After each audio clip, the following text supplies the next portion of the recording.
Luke chapter 1, 14, verse 27, and whoever does not carry the cross and follow me cannot be my disciple. Sa Tagalog po ay, ang sino mang ayaw sumunod sa akin dahil natatakot siyang mamatay para sa akin ay hindi maaring maging tagasunod ko.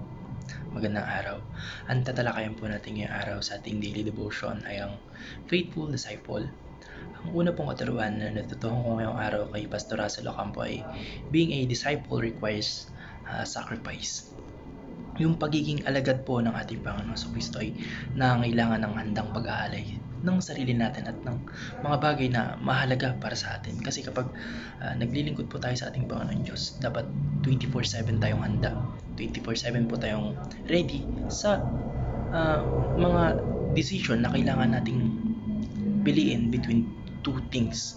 Kasi sa pang-araw-araw na po na buhay natin ay hindi natin naiiwasan yung normal na lang sa atin yung pagpili between two things. And ang as a alagad po ng ating Panginoon Kristo, mahalaga po sa atin yung pagtitiis at paglilingkod sa mga personal na kagustuhan at kaligayahan para sa kapakanan ng ating Panginoon Diyos. Kaya kung mamimili man tayo between two things, that i-prioritize natin yung makapagbigay ng kaligayahan o kagalakan sa ating Panginoon Diyos. Kaya kasi po yung tunay na pagsunod sa ating Panginoon sa Kristo ay hindi madali. Hindi po talaga madali. Nangangailangan po kasi ito ng sacrifice, tulad ng paghahanda na magtiis tayo ng sobrang hirap at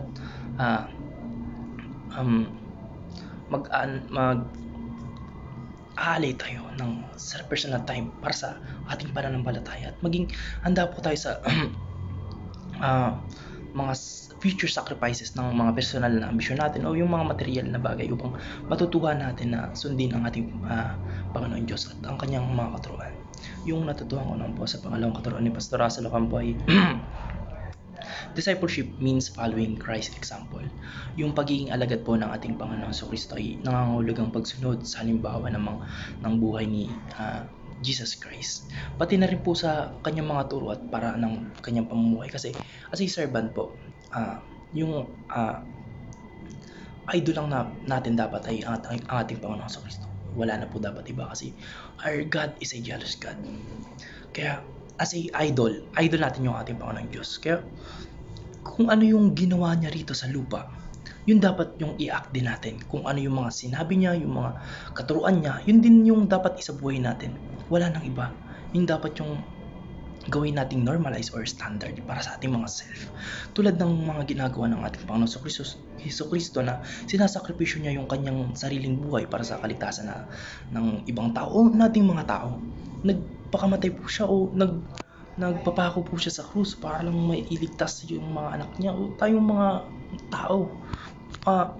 Wala po tayong normal na tao na makikita natin ganun, yung handang magsakripisyo para sa mga hindi niya kilala, kahit naman po tayo.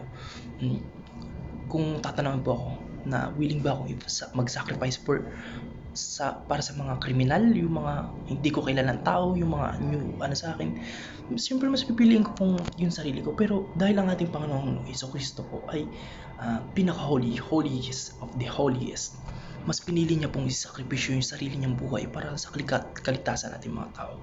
Kahit niya yung mga alagad na tularan siya at tularan siya sa pagpapakita ng pagmamahal sa atin at sa kanyang mga nasasakupan. Hindi lang sa nakasasakupan kundi sa buong mundo. Kung babasahin po natin yung Biblia, about po ito sa pagmamahal o love para sa lahat, hindi lang para sa pamilya, hindi lang para sa specific person, hindi lang para sa loved ones na karelasyon mo, kundi sa buong mundo, kahit sa mga taong hindi mo kilala. At yung pagiging handang mag-alay sa sarili para sa layunin ng ating Panginoon Diyos. Ayun po yung mga turo ng ating Panginoong Kristo. Kaya yung discipleship po ay isang buhay na pagsunod o lifestyle para sa ating mga tao na ina-apply natin sa ating mga prinsipyo at halimbawa na pinakita na yung ating Panginoong Kristo nung siya ay nandirito pa sa lupa, na nangangailangan po ng sacrifice at dedication na sobrang lala. Kasi hindi naman po sa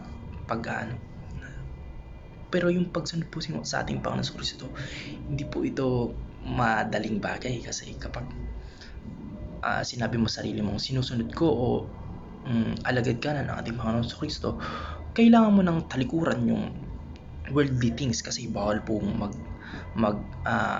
pagsabay yung worldly things at yung ating Panginoong Diyos kasi hindi po sila nagiging complement, never po sila magiging complement. Kaya kapag namili ka on those things, kapag pinili mo yung Panginoong Kristo, Panginoong Kristo lang, at kapag pinili mo yung world, ay dapat yung word lang o yung mga makabundong bagay lang. Bawal po yung pagsabayin. Kaya as a human po, natural na sa atin yung gumawa ng kasalanan. Kaya kapag sinunod natin yung Panginoong Kristo ay napakahirap po talaga.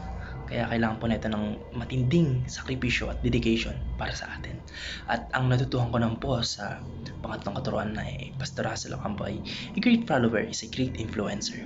Yung isang tunay pong alagad ng ating Panginoong Kristo ay hindi lamang sumusunod, kundi handang magtiis at magsakripisyo tulad ng pagsunod ng ating Panginoong Kristo natin sa ating Panginoong Kristo rather. Sa kabila ng mga paghihirap, kasi kailangan nating talikuran yung mga worldly things, yung mga mahalay na bagay o yung mga makamundong bagay para lang masunod natin yung ating Panginoong Kristo para maging alagad niya tayo. Doon pa lamang po meron ng sakripisyo na naganap kasi namili na tayo on two side at ang pinili natin ay pagsunod sa ating Panginoong Kristo, which is yung pinaka best way.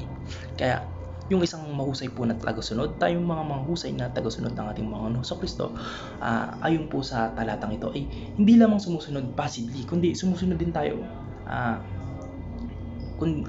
sumusunod din tayo na may kakayahang mag-impluwensya ng ibang tao sa pamagitan po ng halimbawa ng buhay na tinataguyod ng prinsipyo natin at pananampalataya. Kasi kapag sinabi lang natin word by word na sinusunod natin at dinadakilan natin ang ating Panginoon Hesus Kristo na hindi natin ito pinapakita sa ating movement, ay baliwala lang din. Kasi kapag nakita ng ibang tao na nasa labas ng church yung actions na ganun, even though sinabi mong alagad ka na ng ating Panginoon Kristo, ay puro makamundong bagay pa rin yung ginagawa mo sa labas ng church, baliwala rin. Kaya as a tagasunod po o tagasunod, nakalimutan ko yung English word kasi tagasunod po ng ating Panginoong Kristo ay malaga sa atin na ma-impluwensya natin yung ibang mga tao through our action, not just passively. Passive is parang sinasabi lang natin pero hindi naman natin pinapakita.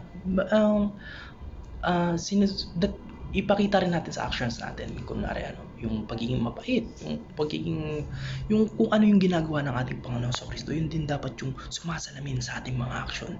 Kaya ang isang tapat na tagasunod po ay may kakayahang magdala ng positibong epekto sa kanyang kapwa at maging isang tagapaghatid ng magandang balita, which is yung ginagawa rin ng ating Panginoon Diyos, ng ating Panginoon Kristo nung siya ay nandito pa lamang sa lupa.